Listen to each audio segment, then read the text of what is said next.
আমি ঝিলি। আজকে আমি তোমাদেরকে একটা খুব সহজ পদ্ধতিতে ড্রয়িং শেখাতে চলেছি। তোমরা শেষ পর্যন্ত এই ড্রয়িংটা দেখতে থাকো। অনেক যুগ আগে কৈলাস পর্বতে ভগবান শিব গভীর তপস্যায় লীন ছিলেন। তখন পৃথিবীতে অসুরদের অত্যাচারে দেবতারা ক্লান্ত হয়ে পড়েছিলেন। ব্রহ্মা দেব জানালেন, শিবের পুত্রই পারে এই অন্যায় শেষ করতে। কিন্তু শিব তো সংসার বিমুখ যোগী। তখন দেবতারা পাহাড়রাজ হিমালয়ের কন্যা পার্বতীর সাহায্য চাইলেন।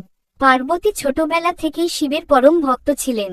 প্রতিদিন তিনি শিবলিঙ্গে ফুল ও জল অর্পণ করতেন। একদিন নারদ মুনি এসে বললেন, যদি শিবকে স্বামী হিসেবে পেতে চাও, তবে কঠোর তপস্যা করতে হবে। তখন পার্বতী বনবাসে গিয়ে কঠোর উপবাস ও ধ্যান শুরু করলেন। তার ভক্তি ও ত্যাগে দেবলোক পর্যন্ত কেঁপে উঠল। অবশেষে ভগবান শিব তার সামনে আবির্ভূত হলেন। প্রথমে তিনি পার্বতীর ভক্তি পরীক্ষা করার জন্য এক বৃদ্ধ ব্রাহ্মণের রূপ নিলেন এবং বললেন, শিব তো নির্লজ্জ, অদ্ভুত, তার সঙ্গে বিয়ে করবে?